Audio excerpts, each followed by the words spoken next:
நீ வீட்டுக்கு போலாம்.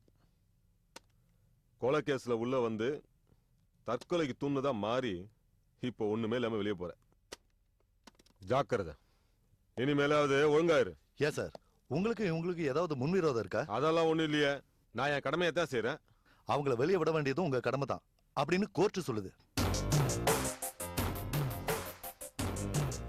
தப்பிச்சிட்டேன். சொந்த அண்ணன் செத்ததை பத்தி கூட கவலைப்படாம இவங்க உன்னை காப்பாத்திருக்காங்க. போய் இனிமேலாவது ஒழுங்காரு. ஏன் சார், தெரியாம தான் கேக்குறேன். நீங்க ஏன் மறுபடியும் அவங்க கிட்ட ஒரு எதிரிகிட்ட பேசுற மாதிரியே பேசிட்டு இருக்கீங்க? ஒருவேளை அவங்க வெளியே வரக்கூடாதுன்னு யாராவது உங்களை ஃபோர்ஸ் பண்றாங்களா? ஹலோ, நீங்க உங்க வேலையை மட்டும் பாருங்க. நான் என் வேலையை தாங்க பாத்துட்டு இருக்கேன். நீங்க உங்க வேலையை ஒழுங்கா பாருங்க. வாங்க மேடம் போலாம்.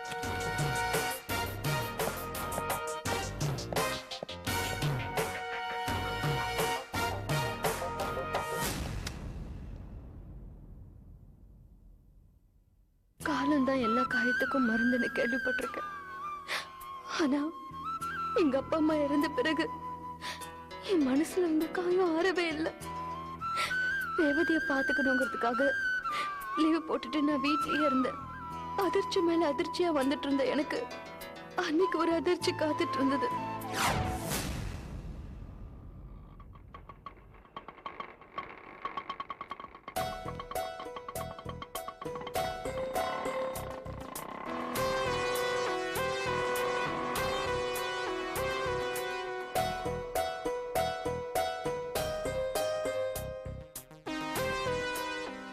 போன் பண்ணி உடனே வர சொன்ன. என்ன விஷயம்? எனக்கு என்ன சொல்றதுன்னே புரியல. இதுல என்ன இருக்கு? அஞ்சலி, இன்னும் ஏன் இந்த வீட்டுல இருக்க? இங்கிருந்து வெக்கேட் பண்ணி தஞ்சாவூருக்கு போக வேண்டியதானே? அங்க போய் ரேவதியோட படிப்பை கண்டினியூ பண்ணலாம்ல. உனக்கு அங்க தேவையான எல்லா ஏற்பாடும் நான் உனக்கு பண்றேன்.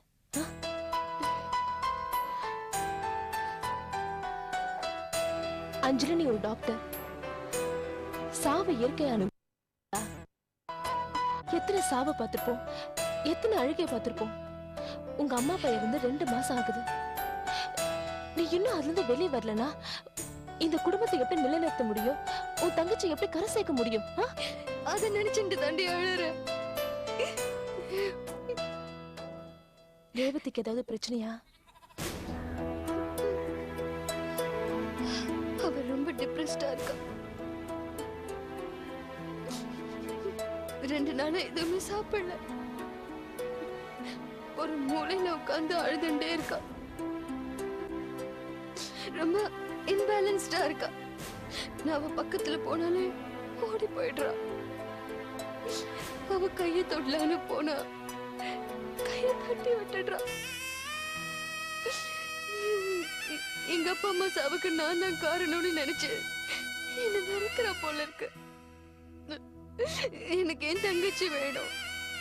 ஜமுனா, நான் உன்னை தாண்டி நம்பி இருக்கேன். எப்படியாவது அவகிட்ட பேசி அவ பிரச்சனையை தீர்த்து வேடி. தங்கச்சி வேணும்.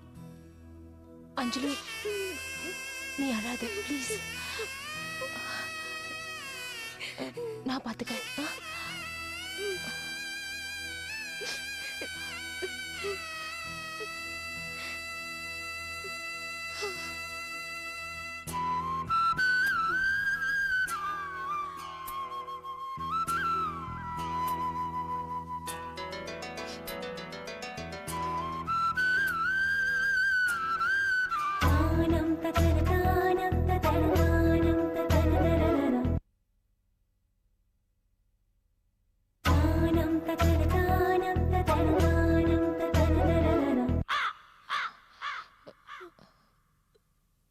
ரேவதி, 2 நாளா சாப்பிடவே இல்லையாமே. இப்படியே அழுதுட்டு இருந்தா என்னமா அர்த்தம்? அக்கா டாக்டருக்கு படிக்கணும்ல. அவ காலேஜ் போகாம எங்க இருந்தா அவ எப்படி படிப்பா? நீ முதல்ல அழுகையை நிறுத்து. அழாதம்மா.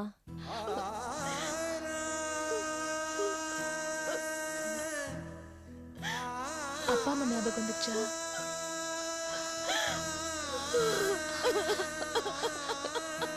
இது பார் ரேவதி, உனக்கு நான் இருக்கேம்மா. நான் உன்னை பாத்துக்கிறேன். இது பார், அழக்கூடாது. சாகணும். அப்பா அம்மா போன இடத்துக்கு நானும் போடும். நான் சாகணும். ரேவதி, ரேவதி, இது பார், நீ உனக்கு குழந்தை இல்ல, உனக்கு எல்லாமே புரியும்.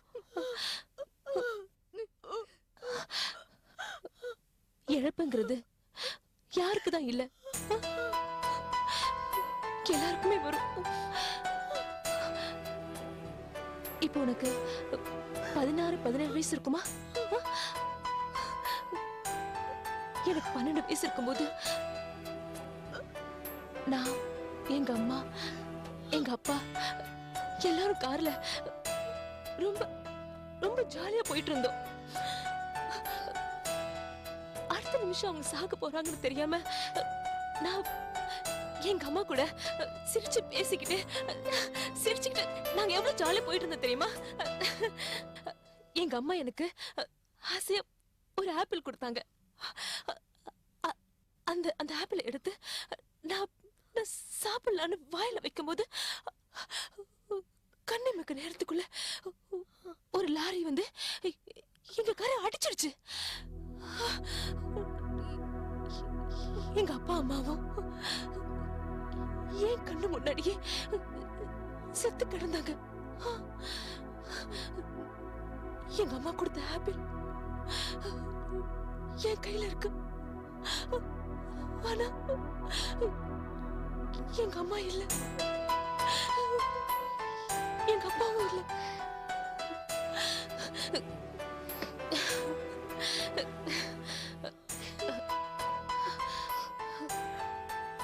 இப்போ நீ அந்த வேதனை தான் அனுபவிச்சுட்டு இருக்க.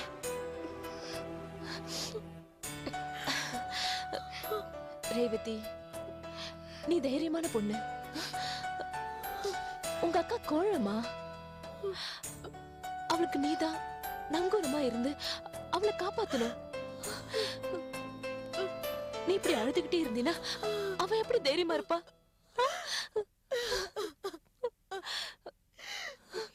அக்காவுக்கு நான் திரும்ப திரும்ப பிரச்சனை கொடுத்துக்கிட்டு தான் இருக்கேன். என்ன பிரச்சனைமா?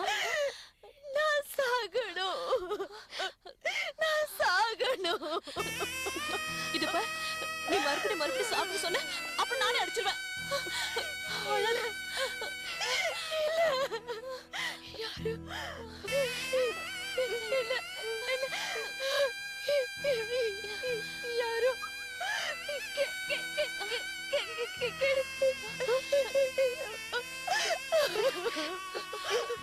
சொல்ல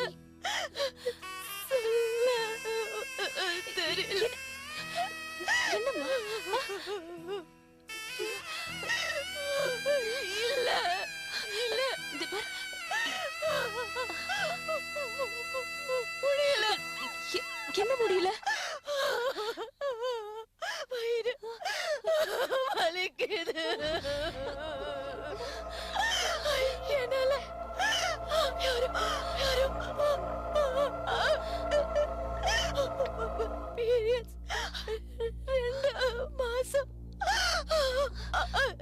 தள்ளி போச்சு. யாரோ யாருமா? யாருமா யாருமா உன்னை இப்படி பண்ணது? என்ன செஞ்சுட்டு இருந்த நீ அஞ்சலி? யாரு உன்னை இப்படி பண்ண சொல்லு. யாருமா? சொல்லுமா. ரேவதி, சொல்லுமா, 2 யாருமா? மாசத்துக்கு முன்னாடி அம்மா கூட இருந்தா. அம்மா இருக்கிறச்சே இதெல்லாம் நடந்திருக்க முடியாது. இப்ப நான் உன் கூட இருக்கேன், உன் நிழல் மாதிரி பாதுகாத்துக்கிட்டு இருக்கேன். இது எப்படி நடந்துச்சு? சொல்லுமா, யாருமா? 3 நாள் இவ ஹாஸ்பிட்டல்ல இருந்தால நீ தானே இவ கூட இருந்த. அப்பதான் நடந்திருக்கணும். நீ சொல்லு, என்ன நடந்துச்சு? அஞ்சலி, நான் உன்னை ஜெயில இருந்து கூட்டிட்டு வரும்போது நான் மனோகர் அம்மா தான் எனக்கு துணியா விட்டுட்டு வந்தேன். மனோகர் வந்தானா? மனோகர் ஒரு ரூமுக்கு வந்தானா?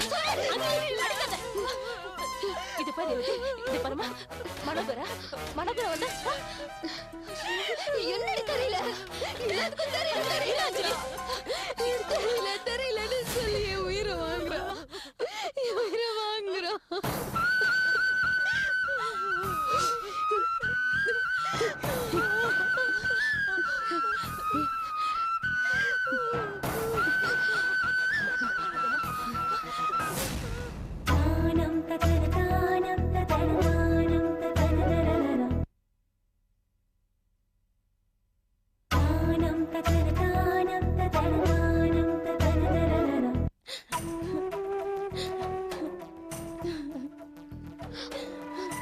என் தங்கச்சி வேதனையை கேட்டு நீங்க இப்படி அழறீங்களே அவ பண்ற வேதனையை நாங்க நேர்ல பாத்துக்கிட்டு இருக்கோம் எங்களுக்கு நீங்க என்ன பதில் சொல்ல போறீங்க உங்களை நம்பி தானே ரேவதி ஹாஸ்பிட்டல்ல விட்டுட்டு வந்தேன். மனோக செஞ்ச தப்பு உங்களுக்கு தெரியுமா? இப்படி எல்லாம் பேசி என்ன கொல்லாதீங்கம்மா. மனோகர் அப்பதான் கெட்டவர் நினைச்சேன். நீங்களுமா? ரேவதி நான் பாத்துக்கிறேன் நீ போயிட்டு வான்னு சொல்லி அனுப்புனீங்களே, எதுக்கு? உங்க பையன் தப்பு செய்யறதுக்கா? உங்களை அம்மா மாதிரி நம்பி தானே விட்டுட்டு போனேன். ஒரு அம்மா செய்யற காரியமா இது? என் தங்கச்சி ஒரு குழந்தை மாதிரி அந்த குழந்தைய குழந்தை சமக்க வச்சுட்டா. இந்த அக்கிரமத்தை நான் யார்கிட்ட போய் சொல்றது? இதெல்லாம் பார்க்க கூடாதுன்னு தான் எங்க அப்பா அம்மா முன்னாடியே போய் சேர்ந்துட்டாங்க போல இருக்கு. எங்க குடும்பத்துல மீதி இருக்கிறது நாங்க 2 பேர் தான். எங்க 2 பேரையும் சாகடிக்கிறதுக்கு தானே இப்படி எல்லாம் பண்றீங்க? இங்க பாருமா, ரேவதி எனக்கு குழந்தை மாதிரி. அவளுக்கு இப்படி ஒரு துரோகம் நடக்கிறதுக்கு நான் சம்மதிப்பேனா? நீங்க சொல்றதை வச்சு பார்க்க போதுதான் மனோகர் ஹாஸ்பிட்டலுக்கு வந்திருப்பான்னு தெரியுது. நான் எப்படி மயக்கமான எப்படி தூங்குனேன்னு எனக்கே தெரியாதுமா. என் புள்ள ஒரு பாவி. அவனை பெத்ததுக்கு நான் சாகணுமா? சாகணும். நீங்க எதுக்காக சாகணும்? அந்த மனோகர் மிருக்கதான் சாகடிங்க. அவன் வெறியால எத்தனை பேரை நாங்க பலி கொடுத்திருக்கோம் தெரியுமா? என் அண்ணன் இவ்வளவு அசிங்கமா பேசுறதுனால இவ அப்பா அம்மா இப்போ ஒரு சின்ன பொண்ணோட வாழ்க்கை கெடுத்திருக்கான். அவனை கொல்லுங்க. அவன் வாழ்க்கையில மறக்க முடியாத தண்டனையை அனுபவிக்கணும். அதுக்கு தாயான நீங்க தான் அவனுக்கு தண்டனை கொடுக்கணும். நாங்க 2 பேரும் ஏழைங்க. எங்களால ஒண்ணுமே செய்ய முடியாது. அதனாலதானே உங்க ஆத்துக்காரரும் உங்க பையனும் எங்களை எப்படி படுத்துறாங்க? எங்க பாவம் 7 ஜென்மத்துக்கும் உங்களை சும்மா விடாது. எங்க கண்ணீருக்கு நீங்க பதில் சொல்லி ஆகணும். நீங்க பதில் சொல்லி ஆகணும். பாடிங்கிறது போலாம். என்னால இங்க இருக்கவே முடியலப்பா.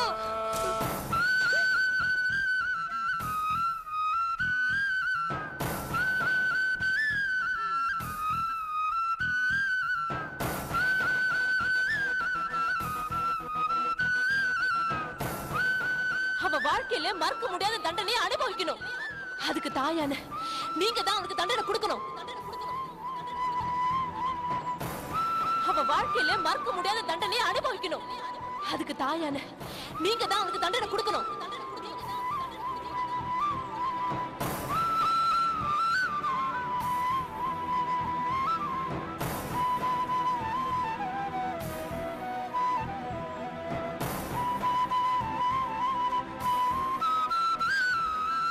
அம்மா, ஏம்மா அழுகுறீங்க?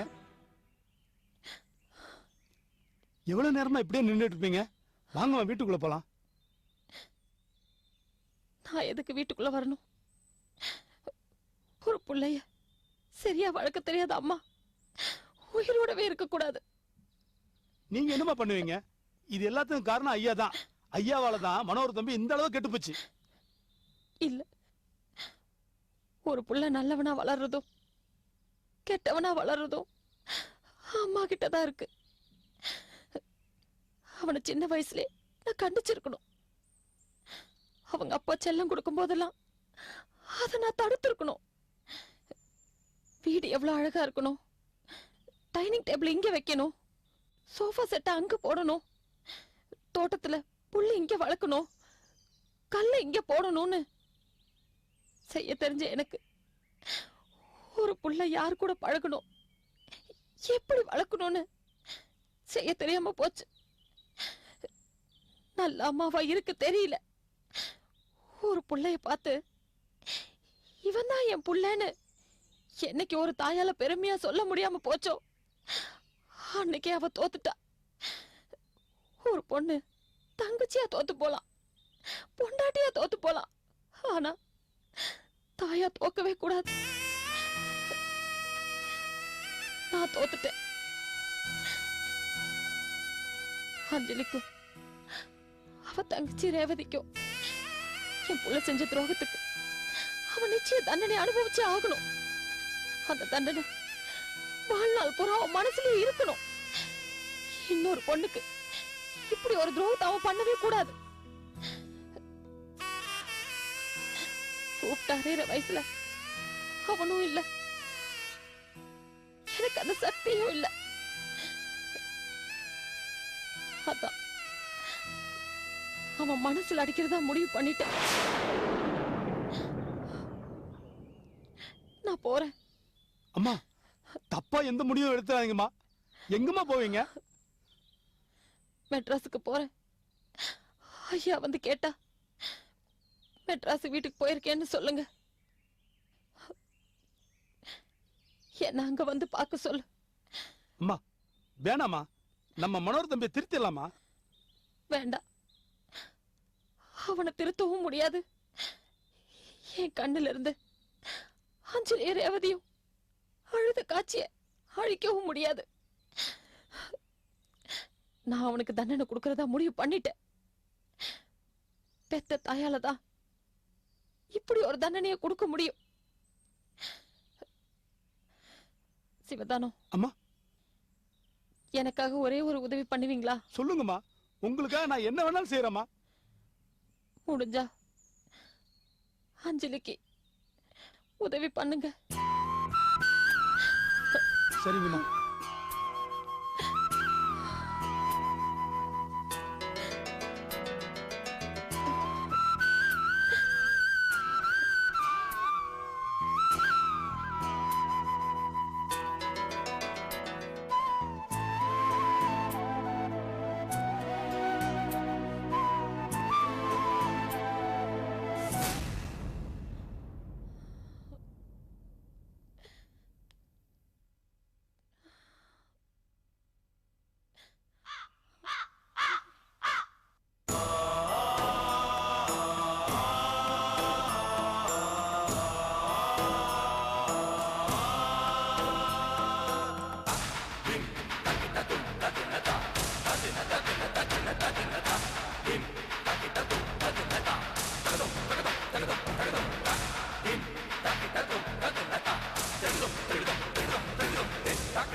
Ding,